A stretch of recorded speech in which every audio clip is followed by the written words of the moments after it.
ജീവിതത്തിൽ പുതിയൊരു തുടക്കം ആഗ്രഹിക്കുന്നുണ്ടോ? അങ്ങനെയാണെങ്കിൽ നിർബന്ധമായും ഉപേക്ഷിക്കേണ്ട 4 കാര്യങ്ങൾ ഞാൻ നിങ്ങളോട് പറയാം. ഒന്നാമത്തേത്, കഴിഞ്ഞതിനെ കുറിച്ചോർത്ത് ദുഃഖിക്കുന്നത് അങ്ങ് അവസാനിപ്പിക്കുക എന്നതാണ്. ചെയ്തത് ചെയ്തു, സംഭവിച്ചത് സംഭവിച്ചു. ഇനി അത് മാറ്റാൻ ഈ പ്രപഞ്ചത്തിൽ ആർക്കും കഴിയില്ല. നിങ്ങൾക്കും കഴിയില്ല, എനിക്കും കഴിയില്ല. ആകെ ചെയ്യാനാകുന്നത് അതിൽ നിന്ന് പാഠം ഉൾക്കൊണ്ട് മുന്നോട്ട് പോവുക എന്നത് മാത്രമാണ്. ഓരോ വീഴ്ചയും ഓരോ ബോധ്യങ്ങളാണ്, പുതിയ പാഠമാണ്, പുതിയ കരുത്താണ്. ഇനി രണ്ടാമത്തെ കാര്യം, രണ്ടാമത്തേത് ഭാവിയെക്കുറിച്ച് ആകുലപ്പെടുന്ന പരിപാടി അങ്ങ് നിർത്തുക എന്നതാണ്. നാളെ എന്ത് സംഭവിക്കുമെന്നോർത്ത് ആശങ്കപ്പെട്ടിട്ട് വല്ല കാര്യവുമുണ്ടോ? എന്തെന്ന് ആർക്കും അറിയാത്ത ഭാവിയെക്കുറിച്ചുള്ള വേവലാതികൾ നമ്മുടെയൊക്കെ ഊർജ്ജം അങ്ങ് ചോർത്തിക്കളയും, സ്വപ്നങ്ങളെ വിഴുങ്ങിക്കളയും. പകരം ഈ നിമിഷത്തെ മുറുകെ പിടിക്കുക.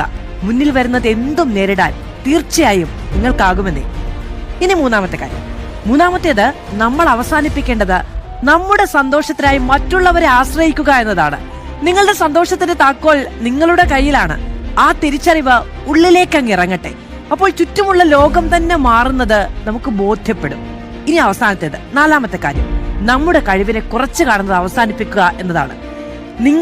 നിങ്ങൾ വിചാരിക്കുന്നതിലും ശക്തനും ശക്തയും ഒക്കെയാണ്. ഓരോ പ്രതിസന്ധിയെയും നിങ്ങൾ പൊരുതി നിന്നിട്ടുണ്ട് ഇതുവരെ. പ്രതിസന്ധികളെ അതിജീവിക്കാനുള്ള സ്വന്തം മിടുക്കിനെ അംഗീകരിക്കുക. ഓരോ തിരിച്ചടിയും ഒരു അവസരമായി കാണുക. പഠിക്കാനും വളരാനും